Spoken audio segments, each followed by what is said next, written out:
A global specialist risk consultancy, Control Risks, based in the UK, has launched the fourth edition of the Africa Risk Reward Index 2019, which reveals key trends shaping the investment landscape in major African markets with country-focused details.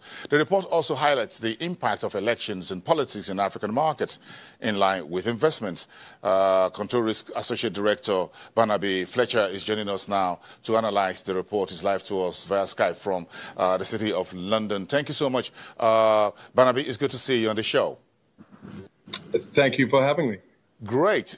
Give us a summary of this index report about trading the African markets. Sure. So the Africa Risk Reward Index is something we put out once or twice a year, working with our partners Oxford Economics and their Africa-focused subsidiary NKC African Economics. And the concept is very simple. We give each country a risk score based on a series, our assessment of political and economic risks, such as the prospect for political instability, and a reward score based on economic indicators, including things like the demographic profile of a country and its economic structure.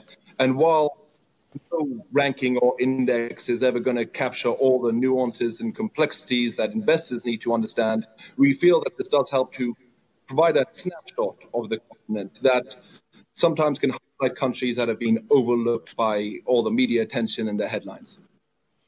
Okay, if you take a look at this report, I'm sure basically you look at surveys and things like that and reports and try to put it all together. What are the key trends shaping the continent's investment landscape at the moment? If you look at the current global market space, geopolitics, the trade war and all of that, what do you find? What does this index reveal? So that's a really good question.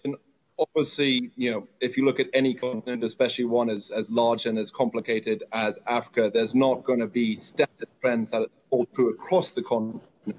But what we have seen in this edition is an improvement overall in the average risk-reward scores across Africa. And that improvement is being driven by different factors in different countries. But as you say, there are some trends that broadly hold true. And two of the key ones that we focused on is, one, the reduction of trade barriers, which is exemplified by the African Continental Free Trade Area. But actually, there's been a lot more progress in some of the regional blocs, such as ECOWAS or the EAC or SADC, which not only is important within the continent, but also in a global context is making the continent a lot more attractive, because much of the rest of the world is going towards a protectionist point of view. You think of the China-Africa trade war or Brexit here in the UK. The other key trend that we've looked at is this surge of geopolitical interest in Africa. So you have this standard, somewhat cliched narrative of US-China rivalry in Africa, but actually the EU is incredibly interested, and we've seen a lot more time and resources being poured into Africa from new players, such as Russia, such as Turkey, India, and the Gulf states.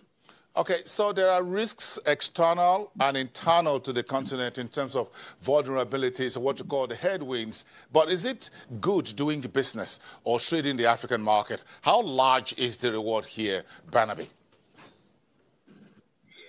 Well, obviously that depends on the country, and this is one of the things our risk-reward index is trying to show which countries have a high reward and low risk, which have a low reward and high risk.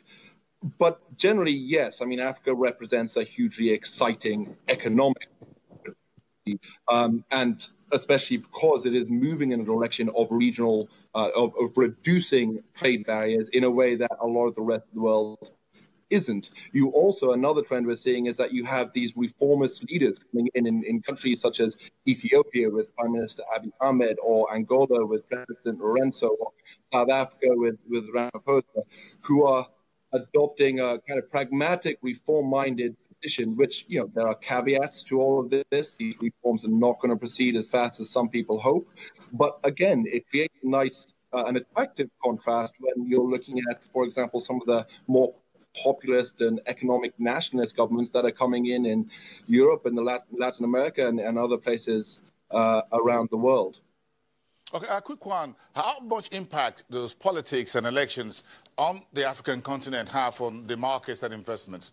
In about a minute. So politics always has a huge impact on economics, and this is why we work with Oxford Economics, our economics partner, because you can't separate the two, and that is as true in Africa as it is anywhere else in the world. As I mentioned before, I'm calling from the UK, and you just have to look at the impact that the political decision of Brexit is having on our economic outlook. Having said that, one of the key points to remember is that politics only goes so far and can only change things so quickly. So I mentioned these new reformist leaders that are, Ethiopia and Angola especially, that are coming in with bold, ambitious reform agendas. And that is generally very positive.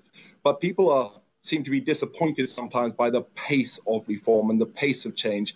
And what that highlights is that this cliche of, African strongman leaders, which is unfortunately still a cliche that's, you hear quite a lot, is simply not true. It's a myth. These leaders are in charge of countries with very complex and sophisticated party structures, political structures, government structures, and economic structures that can be changed overnight. And on the one hand, a bad thing, because when you have these good leaders, they can't change things so quickly. But fundamentally, strong institutions are good for the stability of any country. Fundamentally, it's a good thing. Okay. Thank you so much, Barnaby Fletcher, Associate Director at Control Risks out of London. Thank you so much for your time today, talking to us about this new index report.